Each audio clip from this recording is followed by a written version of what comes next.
വചനവർഷം തിരുവചനവർഷം വചനവർഷം തിരുവചനവർഷം നിന്നിൽ വസിച്ചിടാൻ തിരുവചനവർഷം നിന്നിൽ വസിച്ചിടാൻ വചനമാരി പൊഴിക്കണേ ദൈവമേ തിരുവചനമാക്കി തീർക്കണേ എന്നെയും. യേശുമിശിഹായ്ക്ക് സ്തുതിയായിരിക്കട്ടെ. 50-ാമത്തെ എപ്പിസോഡിലേക്ക് നമ്മൾ പ്രവേശിക്കുകയാണ്. സന്തോഷകരമായിട്ടുള്ള വിശുദ്ധ ഗ്രന്ഥത്തിൻ്റെ യാത്രയായിരുന്നു. പ്രത്യേകിച്ച് പ്രവാചകന്മാരുടെ പുസ്തകത്തിൻ്റെ സമാപനത്തിലേക്ക് നമ്മൾ പ്രവേശിക്കുകയാണ്. പ്രവാചകന്മാരുടെ പുസ്തകത്തിൻ്റെ സമാപനം. ഇതിൽ പറഞ്ഞിരിക്കുന്ന കഴിഞ്ഞ പ്രാവശ്യം എസെക്കിയേൽ പുസ്തകത്തിലെ റിസ്റ്റോറേഷനെ കുറിച്ചുള്ള ഭാഗങ്ങളാണ്, പുനർജീവനത്തെക്കുറിച്ചുള്ള ഭാഗങ്ങളാണ് നമ്മൾ കണ്ടത്. പ്രത്യേകിച്ച് നമ്മൾ കണ്ടു restoration of the land, promised land, വാഗ്ദാന ദേശത്തെ റിസ്റ്റോർ ചെയ്യുന്നു, രാജ്യത്വത്തെ റിസ്റ്റോർ ചെയ്യുന്നു. അതുപോലെ തന്നെ കർത്താവിൻ്റെ വിശുദ്ധ നാമത്തെ ഇസ്രായേൽ ജനം അശുദ്ധമാക്കിയ കർത്താവിൻ്റെ വിശുദ്ധ നാമത്തെ റിസ്റ്റോർ ചെയ്യുന്നു. ഇനി വരുന്ന റിസ്റ്റോറേഷൻ്റെ ഭാഗമാണ് നമ്മൾ കാണാൻ പോകുന്നത്. ദൈവത്തിൻ്റെ ആലയത്തെ റിസ്റ്റോർ ചെയ്യുന്നു, അല്ലെങ്കിൽ അതിനു മുമ്പായിട്ട് ഒരു നേഷൻ, അതായത് നഷ്ടപ്പെട്ടു പോയ രാജ്യത്തെ റിസ്റ്റോർ ചെയ്യുന്നു. എങ്ങനെയാണ് നഷ്ടപ്പെട്ടു പോയ രാജ്യത്തെ റിസ്റ്റോർ ചെയ്യുന്നത്? കാരണം നമുക്കറിയാം, പഴയ നിയമത്തിലെ എക്സൈൽ അല്ലെങ്കിൽ പ്രവാസ കാലഘട്ടം എന്ന് പറയുന്നത് ദൈവത്തിൻ്റെ ജനം നഷ്ടപ്പെടുന്ന പല കാര്യങ്ങളുണ്ട്. രാജ്യത്വം നഷ്ടപ്പെടുന്നു, പ്രീസ്റ്റ്ഹുഡ് നഷ്ടപ്പെടുന്നു, നേഷൻഹുഡ് നഷ്ടപ്പെടുന്നു, അതുപോലെ ലാൻഡ് നഷ്ടപ്പെടുന്നു, അതുപോലെ തന്നെ ടെമ്പിൾ നഷ്ടപ്പെടുന്നു. ഇങ്ങനെയുള്ള നഷ്ടങ്ങളാണുള്ളത്. ആ നഷ്ടങ്ങളെ എല്ലാം പുനർജീവിപ്പിക്കുകയും പുനരുദ്ധരിക്കുകയും ചെയ്യുന്ന റിസ്റ്റോറേഷൻ്റെ പ്രോസസ്സിലാണ് നമ്മൾ കാണുന്നത്. അവിടെ കാണുന്ന നേഷൻ എന്ന് പറയുന്ന കൺസെപ്റ്റ് എങ്ങനെയാണ് നമ്മൾ റിസ്റ്റോർ ചെയ്യുന്നത്? നമുക്കറിയാം, എസെക്കിയേൽ പുസ്തകത്തിന് 37 മുതലുള്ള അധ്യായങ്ങൾ 37-ാമത്തെ അധ്യായം എടുത്ത് നോക്കിക്കഴിഞ്ഞാൽ ഒരു ദർശനമാണ് ഇവിടെ കാണുന്നത്. ആ ദർശനത്തിൽ നമുക്കൊക്കെ പരിചയമുള്ള ദർശനമാണ്. ആ ദർശനത്തിൽ എസെക്കിയേൽ പ്രവാചകനോട് ദൈവമായ കർത്താവ് പറയുകയാണ്, നീ ഒരു സിമിത്തേരിയിലേക്ക് പോവുക, അസ്ഥികളുടെ താഴ്വരയിലേക്ക് പോവുക. അവിടെ ചെന്നിട്ട് അസ്ഥികളോട് നീ പറയുക, അയ്യോ അസ്ഥികളൊക്കെ കേൾക്കുവോ? ഇതിനൊക്കെ ചെവിയുണ്ടോ കേൾക്കാൻ? ഇതിനൊക്കെ മാംസമുണ്ടോ? ഇതിനെയൊക്കെ ജീവൻ കൊടുക്കാൻ പറ്റുമോ? ഉടനെ പറയുന്ന 4 സ്നായുക്കളിൽ നിന്ന് ആ ദൈവത്തിൻ്റെ ആത്മാവിനെ വിളിച്ചു വരുത്തുക, ഈ അസ്ഥികൾ ജീവിക്കട്ടെ. എസെക്കിയേൽ പ്രവാചകൻ ദൈവമായ കർത്താവ് പറയുന്ന പോലെ ചെയ്തു. അസ്ഥികളുടെ താഴ്വരയിലേക്ക് ഇറങ്ങി ചിതറിപ്പോയ അസ്ഥികൾ, ആ അസ്ഥികളെല്ലാം ചിതറിക്കിടക്കുകയാണ്.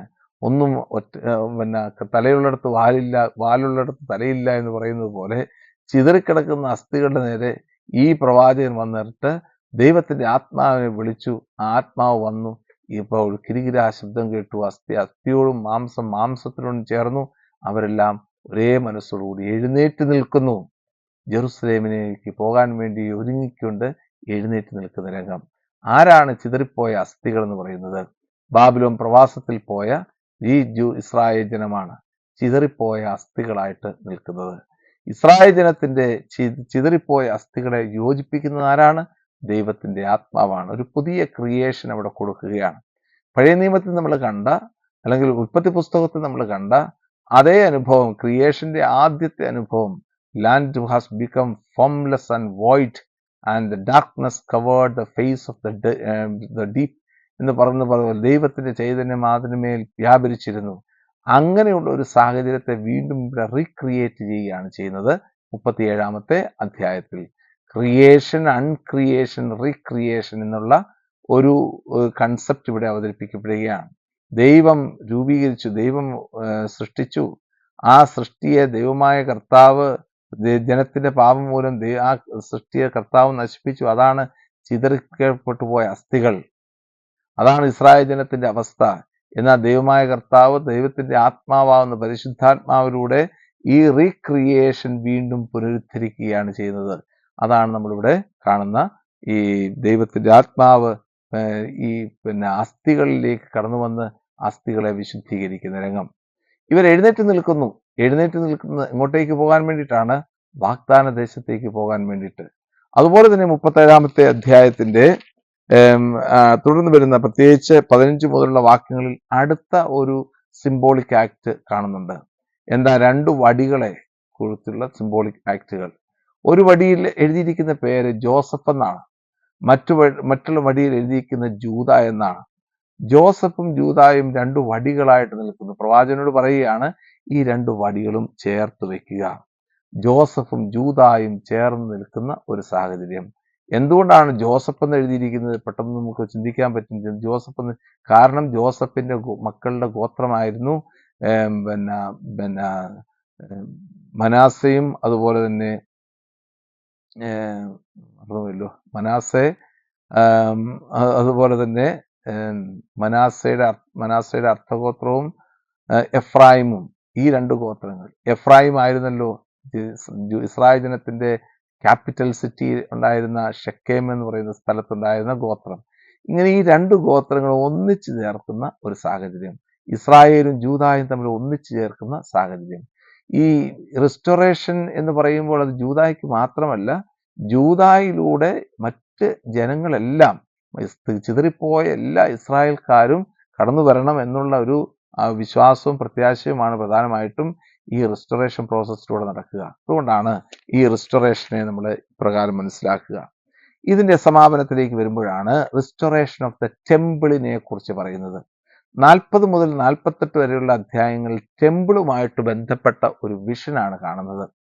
ഈ ടെമ്പിളിന്റെ വിഷനെ കുറിച്ച് പറയുമ്പോൾ, അതുകൊണ്ടാണ് അതിന്റെ ആരംഭത്തിൽ തന്നെ നമുക്കറിയാം, നമ്മുടെ പ്രവാസത്തിന്റെ 25-ാം വർഷം ആദ്യ മാസം 10-ാം ദിവസം, അതായത് നഗരം പിടിച്ചെടുക്കപ്പെട്ടതിന്റെ 14-ാം വർഷം അതേ ദിവസം കർത്താവിന്റെ കരം എൻ്റെ മേൽ വന്നു, എന്നെ ഒരു ദൈവിക ദർശനത്തിൽ ഇസ്രായേൽ ദേശത്ത് കൊണ്ടുവന്ന് വളരെ ഉയർന്ന ഒരു മലയിൽ നിർത്തി. കണ്ടോ, ഇങ്ങനെയൊക്കെ പറയുമ്പോഴും ഇസ്രായേലിന്റെ മഹത്വത്തെ വിശേഷിപ്പിക്കുകയാണ്. ഇസ്രായേലിന്റെ അല്ലെങ്കിൽ ദൈവത്തിന്റെ മഹത്വം ആണ് ഈ പുതിയ ഒരു ദേവാലയം പണിയാൻ വേണ്ടിയിട്ട് കടന്നു വരിക. അപ്പൊ നോക്കി എപ്രകാരമാണ് ദേവാലയം പണിയുന്നത്? ഇത് പോസ്റ്റ് എക്സീരി പ്രോഫസിയുമായിട്ട് ധാരാളം ബന്ധമുള്ള ഒരു ഭാഗമാണ് നമ്മൾ പറയുന്ന ഈ റിസ്റ്റോറേഷൻ പ്രോസസ് എന്ന് പറയുന്നത്. അതുകൊണ്ട് എസെക്കിയേലിന്റെ പുസ്തകത്തെ നമുക്ക് പോസ്റ്റ് എക്സീരിക് ആൻഡ് പോസ്റ്റ് എക്സീരിക് പ്രോഫസി എന്ന് നമുക്ക് വിശേഷിപ്പിക്കാൻ പറ്റും. കാരണം പോസ്റ്റ് എക്സീരി പീരീഡ്, പ്രവാസകാലത്തിന് ശേഷമാണ് പ്രധാനമായിട്ടും റിസ്റ്റോറേഷൻ പ്രോസസ്സ് ആരംഭിക്കുക.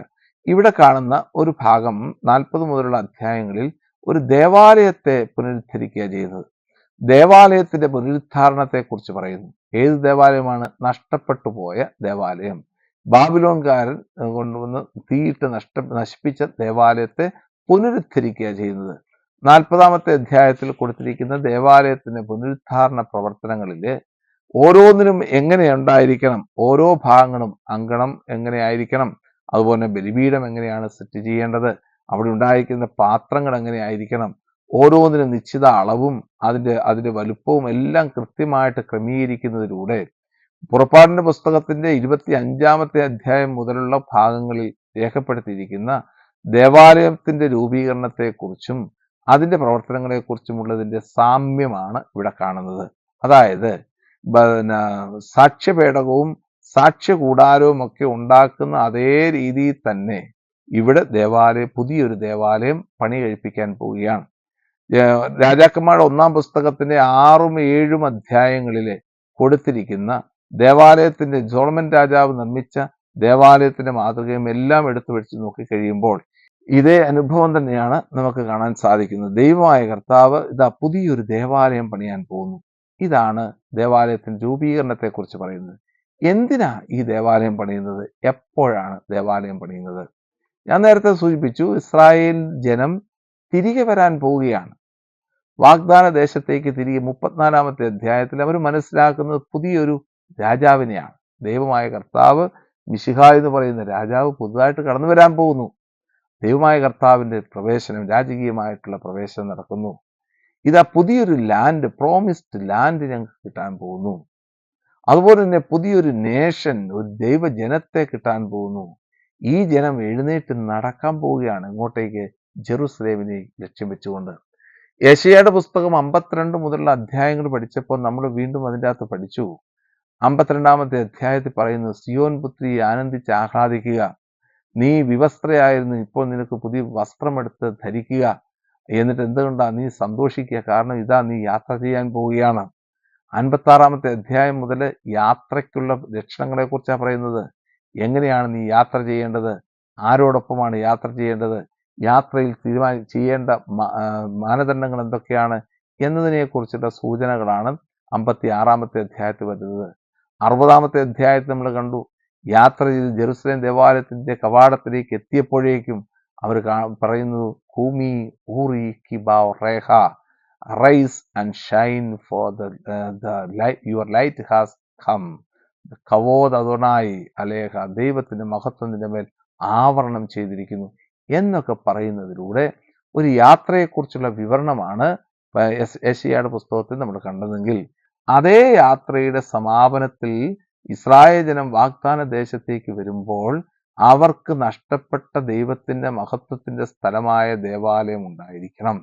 ആ ദേവാലയത്തിന്റെ എല്ലാ വശങ്ങളും പുറപ്പാട് പുസ്തകത്തിലും രാജാക്കന്മാരുടെ പുസ്തകത്തിലും പ്രതിപാദിച്ചിരിക്കുന്ന അതേ ക്രമത്തിൽ തന്നെ ഉണ്ടാക്കി പുതിയ ഒരു ദേവാലയം സ്ഥാപിച്ചതിന് ശേഷം ആ ദേവാലയത്തിലേക്ക് അതിശക്തമായ രീതിയിൽ ദൈവത്തിന്റെ സാന്നിധ്യം കടന്നു വരണം.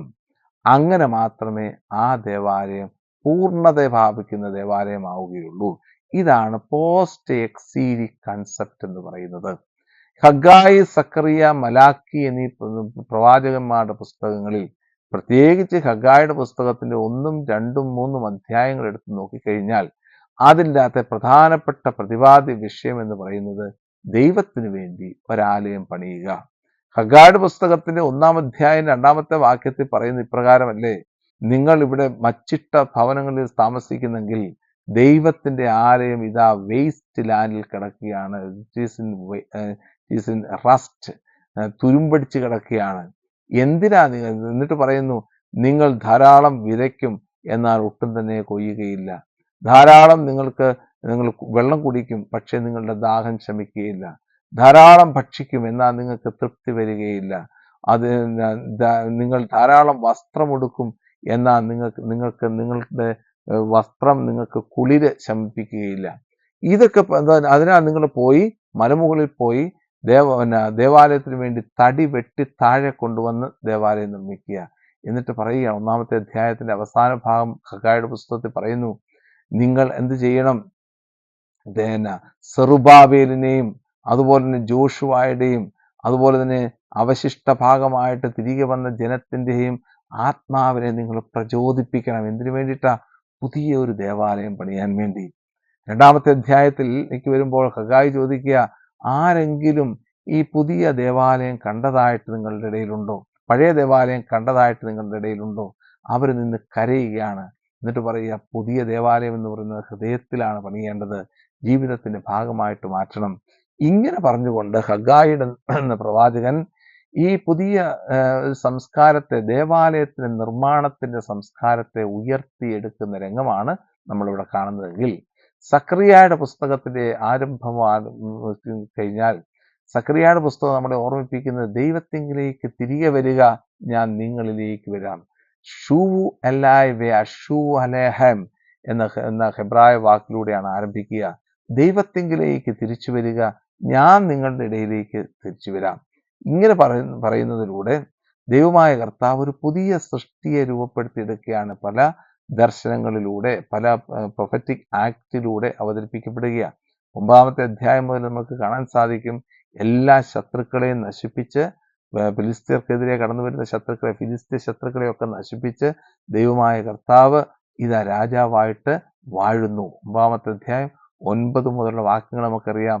റീനു ബെത്ത് യെരൂശലേം ഗില്ലി മെയോദ് ബെത്ത് സിയോൺ റീനു ബെത്ത് യെരൂശലേം എന്ന് പറഞ്ഞുകൊണ്ട് വരുന്ന ഭാഗങ്ങളൊക്കെ, ജെറൂസലേമെ സന്തോഷിച്ച് ആനന്ദിക്കുക, നിന്റെ രാജാവ് ഇതാ കഴുതപ്പുറത്ത്, വിനയാന്വിതനായി കഴുതപ്പുറത്ത് കടന്നു വരുന്നു എന്ന് പറയുന്നതിലൂടെ ഒരു രാജാവ്, പുതിയ രാജാവ് കടന്നു വന്ന് ആ രാജാവ് ദേവാലയം സ്ഥാപിച്ച് അതിൽ ദൈവത്തിന്റെ മഹത്വം കൂടികൊണ്ട് 14-ാം അധ്യായം 9-ാമത്തെ അധ്യായ വാക്യത്തിൽ കൊടുത്തിരിക്കുന്നു, കർത്താവാണ് ഏകരാജാവ്, അവനാണ്, അവന്റെ നാമം ഒന്നേ ഉള്ളൂ. ആ രാജാവിന്റെ മുന്നിലേക്ക് എല്ലാ ജനങ്ങളും ദേവാലയത്തിലേക്ക് ദൈവത്തിൻ്റെ മഹത്വത്തെ വർണ്ണിക്കാൻ വേണ്ടി, ധ്യാനിക്കാൻ വേണ്ടി, പ്രാർത്ഥിക്കാൻ വേണ്ടി വരുന്ന ഒരു ദിവസം കടന്നു വരും. ആ ദിവസമാണ് യഥാർത്ഥത്തിൽ പുതിയ ജെറുസലേമിൻ്റെ ദിവസം. ആ ദിവസത്തെക്കുറിച്ചുള്ള ചിന്തയാണ് എസെക്കിയേലിന്റെ പുസ്തകത്തിന്റെ 40 മുതലുള്ള അധ്യായങ്ങളിൽ കൊടുത്തിരിക്കുക. അതുകൊണ്ട് പോസ്റ്റ് എക്സീലി പ്രവാചകന്മാര് പറഞ്ഞിരിക്കുന്ന അതേ കാര്യങ്ങളാണ് പ്രധാനമായിട്ടും ഈ പുസ്തകത്തിന്റെ, പ്രത്യേകിച്ച് എസെക്കിയേൽ പുസ്തകത്തിന്റെ കണ്ടന്റ് ആയിട്ട് നമുക്ക് മനസ്സിലാക്കാൻ പറ്റുന്നത്. മലാക്കിയുടെ പുസ്തകത്തിലും ഇത് തന്നെയാണല്ലോ കൊടുത്തിരിക്കുന്നത്. പുതിയ ഒരു ദേവാലയം വന്നു കഴിയുമ്പോൾ അത് എപ്രകാരമായിരിക്കണം, അതിനുള്ള ബലിയർപ്പണത്തിന്റെ സ്വഭാവം എന്തായിരിക്കും എന്നതിനെക്കുറിച്ചൊക്കെയുള്ള സൂചനകളാണ് മലാക്കിയുടെ പുസ്തകത്തിൽ കൊടുത്തിരിക്കുക. അത് പിന്നീട് നമുക്ക് ഒരവസരത്തിൽ പറയുന്നതായിരിക്കും. പ്രത്യേകിച്ച് നമ്മളിവിടെ നോക്കുമ്പോൾ 41 42 അധ്യായങ്ങൾ, എസെക്കിയേലിന്റെ പുസ്തകം 41 42 അധ്യായങ്ങൾ ഒരു പുതിയ തുറവി നമുക്ക് നൽകുകയാണ്. കാരണം ഒരു പുതിയ ജെറുസലേം ദേവാലയം പണി കഴിപ്പിക്കുകയാണ്. അത് നമ്മുടെ മനസ്സിൽ സൂക്ഷിക്കണം. ഇസ്രായേൽ ജനം വാഗ്ദാന ദേശത്തേക്ക് പ്രവേശിച്ച് വർഷങ്ങൾക്ക് ശേഷമാണ് പുതിയൊരു ജെറുസലേം ദേവാലയം ഉണ്ടാക്കുന്നത്. 537 BC അവർ വന്നെങ്കിൽ 515 BC ഇവർക്ക് ദേവാലയം പണിത് സമർപ്പിക്കാൻ കാരണമായത്. കാരണം അന്നത്തെ പല പ്രശ്നങ്ങളുണ്ടായിരുന്നു, പ്രതിസന്ധികളുണ്ടായിരുന്നു. എസ്രായുടെയും നെഹമിയയുടെയും പുസ്തകങ്ങളൊക്കെ വായിച്ചു കഴിയുമ്പോൾ അന്നുണ്ടായിരുന്ന പ്രതിസന്ധികളെയൊക്കെ നമുക്ക് കാണാൻ സാധിക്കും. ഹിസ്റ്റോറിക്കൽ ബുക്കുകളിൽ പെടുന്നതാണ് എസ്രായുടെയും നെഹമിയയുടെയും ഒക്കെ പുസ്തകങ്ങൾ. അത് അന്നത്തെ കാലത്തെ പേർഷ്യൻ സംസ്കാരത്തിലെ ഹിസ്റ്ററിയെ അവതരിപ്പിച്ചിരിക്കുന്ന ഭാഗമാണ്. അതുകൊണ്ട് ആ പുസ്തകങ്ങളിലൂടെ കടന്നു വരുന്നത് ആദ്യം ഒരു പറ്റം ആളുകൾ വാഗ്ദാന ദേശത്ത് നിന്ന് ഒരുപറ്റം ആദ്യത്തെ ഒരു ഗ്രൂപ്പ് കടന്നു വരികയാണ് വാഗ്ദാന ദേശത്തേക്ക്. ബാബിലോണിൽ നിന്ന് ഒരു ഗ്രൂപ്പ് കടന്നു വരിക സെറുബാബേലിന്റെ നേതൃത്വത്തിൽ.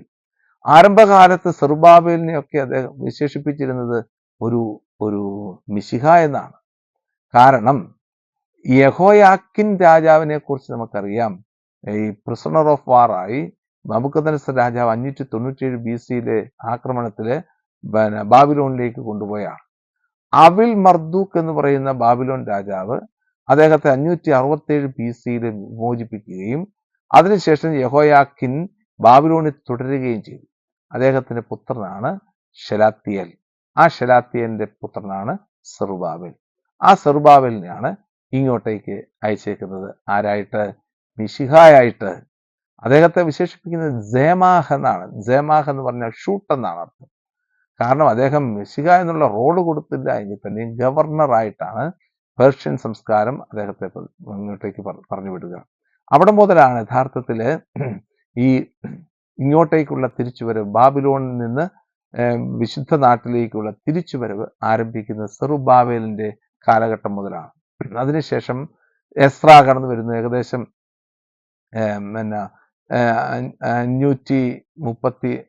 515 ശേഷമൊക്കെയാണ് എസ്രാ കടന്നു വരുന്നത്. 445 BC ഏകദേശം നമ്മുടെ നെഹമിയ കടന്നു വരുന്നത്. ചിലപ്പോൾ ചില ആളുകൾ പറയുന്നത് എസ്രായുടെ കാലഘട്ടം 480 BC ആകാൻ സാധ്യതയുണ്ട്. എന്തു തന്നെ ആയാലും ഇവരുടെ കാലഘട്ടത്തിലൊക്കെ ആ ജെറുസലേം ദേവാലയം പണിതതിനു ശേഷവും അതിനു മുമ്പുമുള്ള കാലഘട്ടമൊക്കെ വളരെ ടെൻഷൻ പിടിച്ച കാലഘട്ടമായിരുന്നു. അങ്ങനെയുള്ള ചില കാര്യങ്ങളാണ് യഥാർത്ഥത്തിൽ എസ്രാ നെഹമിയയുടെ പുസ്തകത്തിൽ നമ്മൾ കാണുക. അപ്പൊ ഇതിന്റെയൊക്കെ സമാപനത്തിലാണ് ഇതിന്റെ ഒരു ഭാഗത്തെ എസെക്കിയേലിന്റെ പുസ്തകത്തിന്റെ 40-ാമത്തെ അധ്യായത്തെ നമ്മൾ മനസ്സിലാക്കേണ്ടത്. ജെറുസലേം ദേവാലയം അത് പണി കഴിപ്പിക്കുകയാണ്. അത് ഒരു എസ്കറ്റോളജിക്കൽ സിഗ്നിഫിക്കൻസ് ആണ് ഇവിടെ കാണുന്നത്. അന്നത്തെ കാലത്ത് പണി കഴിപ്പിച്ച് എസെക്കിയേലിന്റെ കാലഘട്ടത്തിൽ പണി ഒന്നും നടന്നിട്ടില്ല എങ്കിൽ തന്നെയും, കാരണം എക്സൈലിലാണ്, എക്സൈലിന് ശേഷം ഒന്നും നടന്നിട്ടില്ല എങ്കിൽ തന്നെയും ഇവിടെ ഒരു എസ്കറ്റോളജിക്കൽ കാഴ്ചപ്പാടോടുകൂടി പോസ്റ്റ് എക്സീലിക് കാലഘട്ടങ്ങളിൽ നടക്കുന്ന സംഭവങ്ങളെ അവതരിപ്പിക്കുകയാണ് ചെയ്യുന്നത്. ഇനി ഈ ദേവാലയം പണി കഴിപ്പിച്ചു. ഈ ദേവാലയത്തിലേക്ക് ആര് കടന്നു വരണം? ജനം കടന്നു വരണം.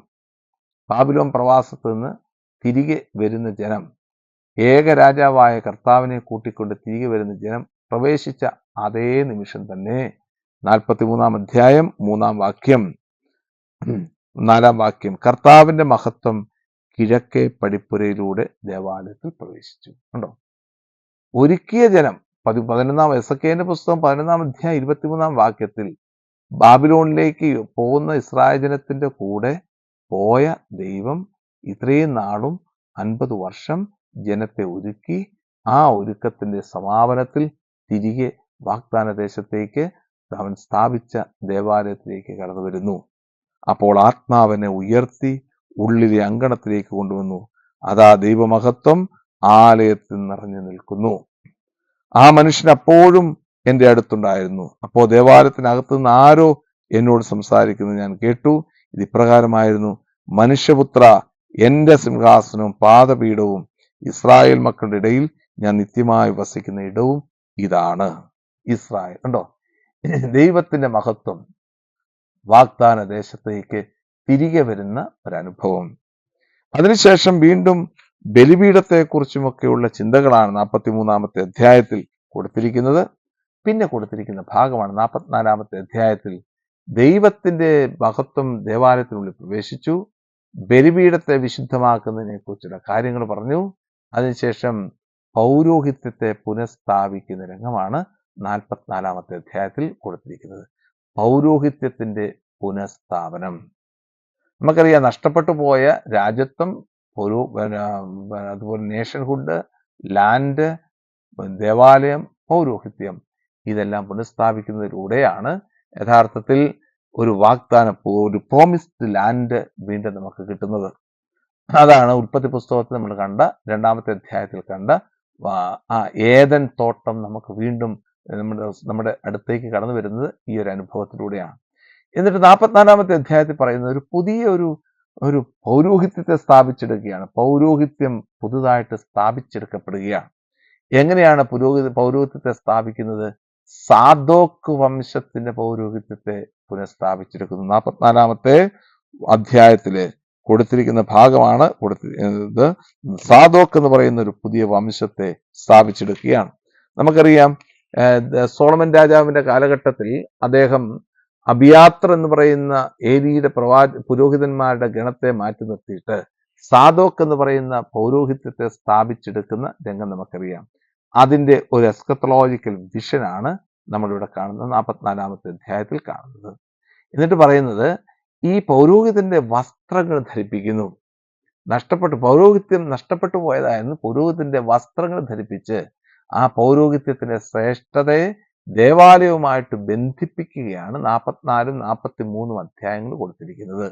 അപ്പൊ പുരോഹിതൻ എപ്പോഴും ദേവാലയത്തിലെ ശുശ്രൂഷകനായിരിക്കണം. ആ ദേവാലയവുമായിട്ടുള്ള ബന്ധത്തെ സൂചിപ്പിക്കുന്നു. നമുക്കറിയാം, സക്രിയയുടെ പുസ്തകം 3 അധ്യായം ഇതിനോട് ചേർത്ത് വായിക്കണം. 3 അധ്യായത്തിൽ ഒരു ദർശനം സക്രിയയ്ക്ക് കിട്ടുന്നു. ആ ദർശനത്തിലൂടെ പറയുകയാണ്, ഇതാ ജോഷുവ എന്ന് പറയുന്ന പ്രധാനപ്പെട്ട പുരോഹിതൻ ഇവിടെ നിൽക്കുന്നു. ആ ജോഷുവ എന്ന് പറയുന്ന പ്രധാന പുരോഹിതൻ ഒരു മുഷിഞ്ഞ വസ്ത്രം ധരിച്ചാണ് നിൽക്കുന്നത്. സാത്താൻ അവനെ പരീക്ഷിക്കാൻ വേണ്ടി നിൽക്കുന്നു. അതിന്റെ അർത്ഥം എന്ന് പറയുന്നത്, ഈ മുഷിഞ്ഞ വസ്ത്രം ധരിച്ച സാത്താൻ പരീക്ഷിക്കാൻ നിൽക്കുന്ന ഈ പുരോഹിതൻ എന്ന് പറയുന്ന ജോഷുവ എന്ന് പറയുന്ന പുരോഹിതൻ is an image of an exceeding priest. പ്രവാസകാലത്തുണ്ടായിരുന്ന ഒരു പുരോഹിതന്റെ റോളാണ് നമ്മൾ കാണുന്നത്, മുഷിഞ്ഞ വസ്ത്രം ധരിക്കുക. കാരണം ഇദ്ദേഹം മുഷിഞ്ഞ വസ്ത്രം ധരിക്കാനുള്ള കാരണം ഹോസിയ പ്രവാചകന്റെ പുസ്തകത്തിൽ നമ്മൾ കണ്ടു, എന്ന് പറഞ്ഞു കഴിഞ്ഞാൽ there is no faithfulness, there is no truthfulness, there is no knowledge of God in the land. ആരാ കൊടുക്കേണ്ടത്? പുരോഹിതന്മാർ കൊടുക്കേണ്ട ഈ അനുഭവത്തെ കൊടുക്കാത്തത് കൊണ്ട് അവന്റെ വസ്ത്രം മുഷിഞ്ഞിരിക്കുന്നു. മിക്ക പ്രവാചകന്റെ പുസ്തകത്തിൽ നമ്മൾ കണ്ടു, പുരോഹിതന്റെ വസ്ത്രം മുഷിഞ്ഞിരിക്കാനുള്ള കാരണം അവൻ പണം മേടിക്കുന്നത്, പണത്തിന് ജോലി ചെയ്യുന്നത് കൊണ്ടാണ്. അതാണ് പുരോഹിതന്റെ വസ്ത്രം മുഷിഞ്ഞിരിക്കാനുള്ള കാരണം. As the priest so will be the people എന്ന് പറഞ്ഞുകൊണ്ട് ആമോസും ഹോസിയായും പുരോഹിതനെ കുറ്റപ്പെടുത്തുന്ന രംഗവും നമുക്ക് കാണാൻ പറ്റും. സക്രിയയുടെ പുസ്തകം 3 അധ്യായത്തിൽ കൊടുത്തിരിക്കുന്ന പൗരോഹിത്യത്തെ കുറിച്ചുള്ള ദർശനം കൊടുത്തിരിക്കുന്നത്, മുഷിഞ്ഞ വസ്ത്രം ധരിച്ച് നിൽക്കുന്ന പുരോഹിതൻ അത് എക്സീഡിങ് പുരോഹിതനാണ്. പ്രവാസകാലത്തേക്ക് പുറപ്പെട്ട പുരോഹിതൻ. ആ പുരോഹിതനോട് പറയുകയാണ്, മാലാഖയോട് പറയുകയാണ്, ഇവനെ ഈ ഈ വസ്ത്രം, മുഷിഞ്ഞ വസ്ത്രം മാറ്റിയിട്ട് ഇവന്റെ ദേഹത്തേക്ക് വിശുദ്ധ വസ്ത്രങ്ങൾ ധരിക്കുക, അവന്റെ തലയിൽ ടർബൻ വെക്കുക, അവന്റെ ശരീരത്തിൽ പുരോഹിതന്റെ ഏഫോദ് ധരിപ്പിക്കുക. അങ്ങനെ പൗരോഹിത്യം സ്ഥാപിച്ചെടുക്കുന്ന രംഗമാണ് 44-ാമത്തെ അധ്യായത്തിൽ നമ്മൾ കാണുന്നത്. അതിന്റെ വേറൊരു ഭാവമാണ് സക്രിയയുടെ പുസ്തകം 3-ാമത്തെ അധ്യായത്തിൽ കാണുക. അങ്ങനെ പൗരോഹിത്യത്തെ സ്ഥാപിക്കുക. അപ്പോൾ നോക്കിക്കണം, എവിടെയൊക്കെ ബലിപീഠത്തെ സ്ഥാപിച്ചെടുക്കുന്നുവോ അവിടെയൊക്കെ പൗരോഹിത്യത്തെ സ്ഥാപിച്ചെടുക്കുന്ന ഭാഗമുണ്ട്. പ്രത്യേകിച്ച് പുറപ്പാടിന്റെ പുസ്തകത്തില് 28-ാമത്തെ അധ്യായം മുതലാണ് അഹറോന്റെ പൗരോഹിത്യത്തെക്കുറിച്ചുള്ള സ്ഥാപനത്തെക്കുറിച്ച് പറയുന്നത്.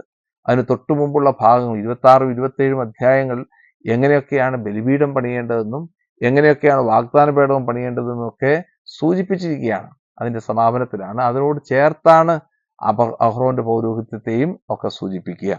ഇതുപോലെയാണ് 44-ാം അധ്യായവും 43-ാം അധ്യായവും. ഓർത്തോണം, പുരോഹിതന്റെ പ്രത്യേകതയെക്കുറിച്ച് പറയുന്ന അതേ സ്ഥലത്ത് തന്നെയാണ് ബലിപീഠത്തെക്കുറിച്ചും ദേവാലയത്തെക്കുറിച്ചും സംസാരിക്കുന്നത്.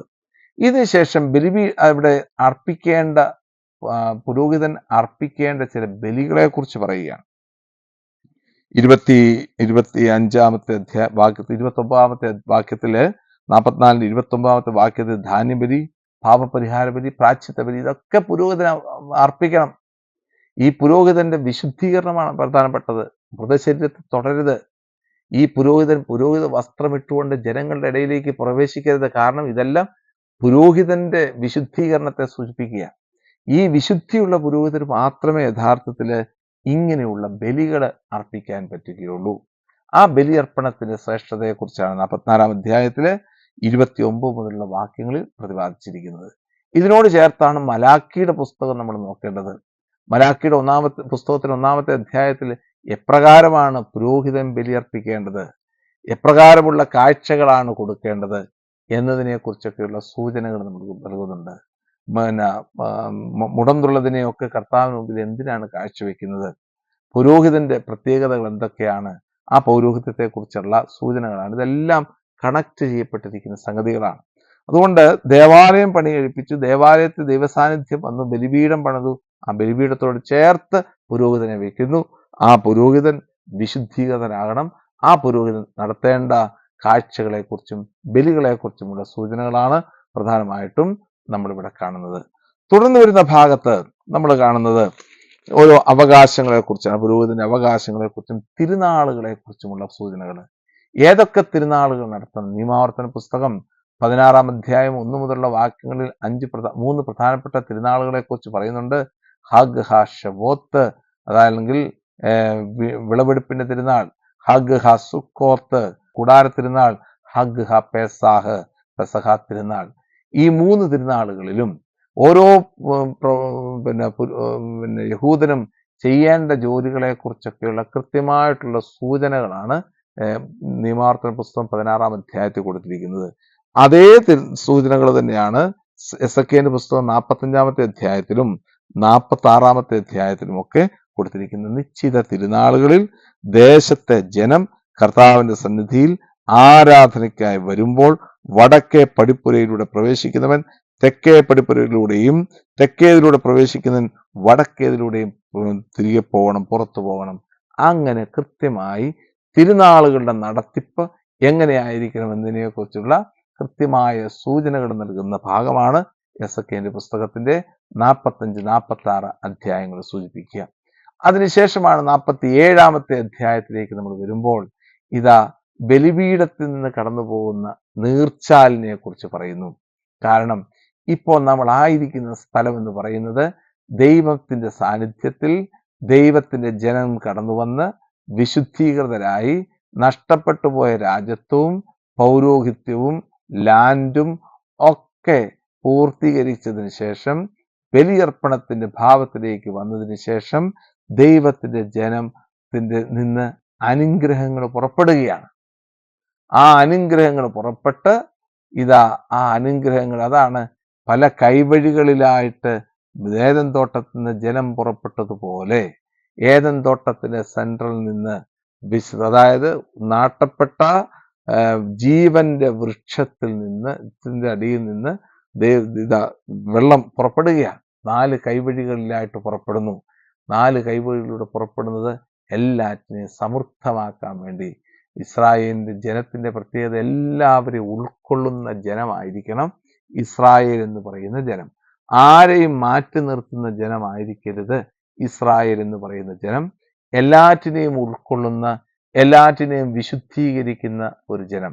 അതുകൊണ്ടാണ് സക്രിയയുടെ പുസ്തകം 8-ാം അധ്യായം 20 മുതലുള്ള തിരുവചനങ്ങൾ വായിക്കുമ്പോൾ നമ്മൾ കാണുന്നത് ഒരു യൂണിവേഴ്സൽ ആസ്പെക്റ്റ് കൊടുക്കുകയാണ്. അതായത് പറയുന്ന ഇപ്രകാരമാണ്, അനേകം ജനതകളും, അതായത് ജനതകളെന്ന് വിശേഷിപ്പിക്കുന്നത് കൊണ്ട് പറയുന്നത് മറ്റ് ദേശക്കാരാണ്. അനേകം ജനതകളും രാജ്യങ്ങളും കർത്താവിന്റെ മലയായ ജെറുസലേമിലേക്ക് കടന്നു വരും. അവിടെ എല്ലാവരും കർത്താവിന്റെ അനുഗ്രഹം പ്രാപിക്കുന്നതിന് വേണ്ടി ഒരു യഹൂദൻ ദേവാലയത്തിലേക്ക് പ്രവേശിക്കുന്നത് കണ്ട് 10 വിജാതിരായിട്ടുള്ള ആളുകൾ ആ യഹൂദന്റെ മേലങ്കിയിൽ പിടിച്ചിട്ട് പറയും, ഞങ്ങളും നിന്നോടൊപ്പം ദേവാലയത്തിലേക്ക് വരുന്നു, ദൈവത്തിന്റെ സാന്നിധ്യം അവിടെ ഉണ്ട് എന്ന് ഞങ്ങൾക്കറിയാം. ഇതേ ആശയം തന്നെയാണ് യെശയ്യായുടെ പുസ്തകം 2-ാം അധ്യായത്തിലും മിക്കായുടെ പുസ്തകം 4-ാം അധ്യായത്തിലും ഒക്കെ പ്രതിപാദിച്ചിരിക്കുന്നത്. യൂണിവേഴ്സൽ സാൽവേഷൻ അവിടെ കൊടുക്കുകയാണ്. എല്ലാറ്റിനെയും യോജിപ്പിക്കുന്ന ഒരു അനുഭവം. ആ യോജിപ്പിക്കുന്നതിന്റെ അനുഭവത്തിന്റെ പൂർണ്ണമായ രൂപമാണ് 48-ാമത്തെ അധ്യായത്തിൽ നമ്മൾ കാണുന്നത്. അതിപ്രകാരമാണ് ദൈവമായ കർത്താവ് എല്ലാ ജനതകളെയും, ഇസ്രായേലിന്റെ നഷ്ടപ്പെട്ടു പോയ എല്ലാ ജനതകളെയും വിളിച്ചു കൂട്ടുകയാണ്. ഓരോ ഗോത്രങ്ങളെയും, നഷ്ടപ്പെട്ടു പോയ ഗോത്രങ്ങളെ, റൂബൻ, ഗാദ്, മാഹീർ, മനാസയുടെ അർത്ഥഗോത്രത്തിന് പറയുന്ന പേരാണ് മാഹീർ. അതുപോലെ തന്നെ Asher, than, Issachar, Zebulun, Naphtali, Manasseh, Ephraim, ശിമയോൻ, Levi, എല്ലാ ഗോത്രങ്ങളെയും ഒറ്റ ഗോത്രത്തിലേക്ക് കൊണ്ടുവരികയാണ്. ജൂദ എന്ന് പറയുന്ന ഗോത്രത്തിന്റെ സെൻട്രാലിറ്റിയിലേക്ക് കൊണ്ടുവരികയാണ്. അതാണ് നമ്മൾ 48-ാമത്തെ അധ്യായത്തിന്റെ സ്ട്രക്ചറിൽ കാണുന്നത്. 48-ാമത്തെ അധ്യായത്തിന്റെ സ്ട്രക്ചർ എടുത്ത് നോക്കുമ്പോൾ 8 മുതൽ 26 വരെയുള്ള വാക്യങ്ങളിൽ കാണുന്നത് ജൂദ എന്ന് പറയുന്ന ഗോത്രത്തെ മുഴുവനെയും അവിടെ അവതരിപ്പിച്ചിരിക്കുകയാണ്. അവിടെയുള്ള സാങ്ച്വറി, ബലിപീഠത്തെ കുറിച്ച് പറയുന്നു, അവിടെയുള്ള ബലിയർപ്പണത്തെ കുറിച്ച് പറയുന്നു. ആ ജൂദ എന്ന് പറയുന്ന ദേശത്തിന്റെ നടുവിൽ നിൽക്കുന്ന ജെറുസലേമാവുന്ന ദേവാലയത്തിന്റെ അടുത്തേക്കാണ് ബാക്കിയുള്ള എല്ലാ ഗോത്രങ്ങളും ഒന്നു ചേർന്ന് നിൽക്കേണ്ടത്. അതാണ് യഥാർത്ഥത്തിലുള്ള ബലിയർപ്പണം എന്ന് പറയുന്നത്, പ്രോമിസ്ഡ് ലാൻഡ് എന്ന് പറയുന്നത്. ഹോശേയയുടെ പുസ്തകം 3-ാം അധ്യായം 5-ാമത്തെ വാക്യം ഇത് തന്നെയല്ലേ സൂചിപ്പിക്കുന്നത്. അവരെല്ലാവരും, ഇസ്രായേൽ ജനം തിരിച്ചു വരും. അവർ എന്താ അന്വേഷിക്കുന്നത്? ഏക ദൈവത്തെ അന്വേഷിക്കും. ദാവീദ് എന്ന് പറയുന്ന രാജാവിനെ അവർ അന്വേഷിക്കും. ഇങ്ങനെ ഏക ദൈവത്തെയും ദാവീദ് എന്ന് പറയുന്ന രാജാവിനെയും അന്വേഷിക്കാൻ വേണ്ടി ചിതറിപ്പോയ എല്ലാ ഇസ്രായേൽ ജനങ്ങളും ജൂദ എന്ന് പറയുന്ന ഗോത്രത്തിലേക്ക് വരുമ്പോൾ ആ സ്ഥലത്തിന് പറയുന്ന പേരാണ് അദോണായി ഷമ്മ, ദൈവം ഇവിടെയുണ്ട്. ആ സ്ഥലമാണ് പ്രോമിസ്ഡ് ലാൻഡ് എന്ന് പറയുന്ന സ്ഥലം. ആ സ്ഥലത്തിന് പറയുന്ന പേരാണ് ഏദൻ തോട്ടം എന്ന് പറയുന്ന സ്ഥലം. അതാണ് റിസ്റ്റോർഡ് പാരഡൈസ്, ദൈവത്തിന്റെ പറുദീസായെ പുനരുദ്ധരിച്ച, അല്ലെങ്കിൽ പുനരുദ്ധരിക്കപ്പെട്ട പറുദീസായുടെ അനുഭവം എന്ന് പറയുന്നത്. ഈ പറുദീസായുടെ അനുഭവം അതിന്റെ പൂർണ്ണതയിലാക്കിയെടുത്ത വ്യക്തിയാണ് ഈശോ. ഈശോയുടെ പീഡാനുഭവവും മരണവും ഉത്ഥാനവുമാവുന്ന ദിവ്യരഹസ്യങ്ങളിലൂടെ പറുദീസായുടെ, നഷ്ടപ്പെട്ടു പോയ പറുദീസായുടെ അനുഭവത്തെ അതിന്റെ പൂർണ്ണതയിലാക്കിയെടുത്തു. അതിന്റെ എസ്കത്തലോജിക്കലായിട്ടുള്ള ഒരു ആസ്പെക്റ്റാണ് എസെക്കിയേലിന്റെ പുസ്തകം 48-ാമത്തെ അധ്യായത്തിലൂടെ അവതരിപ്പിച്ചിരിക്കുന്നത്. അതുകൊണ്ട് പുസ്തകത്തിന്റെ സമാപനത്തിലേക്ക് നമ്മൾ ദൈവശാസ്ത്രത്തിന്റെ, പ്രത്യേകിച്ച് നബീമിന്റെയും തോറായുടെയും നബീമിന്റെയും കാലഘട്ടത്തിലൂടെ കടന്നു പോകുമ്പോൾ ഈ ഒരു ദൈവശാസ്ത്ര ചിന്തയാണ് കടന്നു വരിക. ബാബിലോൺ പ്രവാസകാലത്തേക്ക് ഇസ്രായേൽ ജനം പോയി, എന്നാൽ ദൈവം അവരെ വാഗ്ദാന ദേശത്തേക്ക് ഒരുക്കി തീർത്തി കൊണ്ടുവരുന്നു. നഷ്ടപ്പെട്ടു പോയ രാജ്യത്വത്തെയും പൗരോഹിത്യത്തെയും, രാജ്യത്വത്തെയും, നേഷൻഹുഡിനെയും, ലാൻഡിനെയും, ദേവാലയത്തെയും, പൗരോഹിത്യത്തെയും തിരികെ കൊണ്ടുവന്ന് അവർക്ക് കൊടുക്കുന്നതിലൂടെ എല്ലാറ്റിനെയും ഒന്നിപ്പിക്കുകയും വിശുദ്ധീകരിക്കുകയും ചെയ്യുന്ന ഒരു പുതിയ സമൂഹത്തെ രൂപപ്പെടുത്തുന്നു. അതാണ് യഥാർത്ഥത്തിൽ പ്രോമിസ്ഡ് ലാൻഡ് എന്ന് പറയുന്ന കൺസെപ്റ്റ്. അതാണ് എക്സോഡസിന്റെ പുസ്തകത്തിന്റെ 1 മുതലുള്ള അധ്യായം മുതൽ ജോഷുവയുടെ പുസ്തകത്തിന്റെ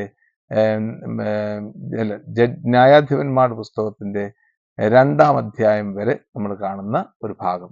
ജോഷുവയുടെ, അതായത് അത് ഇതുമായിട്ട് ചേർന്നാ പോകുന്നു. പുറപ്പാടിന്റെ അനുഭവവും അതുപോലെ തന്നെ പുതിയ പുറപ്പാടായ ബാബിലോണിൽ നിന്ന് പുറപ്പെടുന്നതിന്റെ അനുഭവം തമ്മിൽ ഒത്തുചേർന്നാണ് പോകുന്നത്.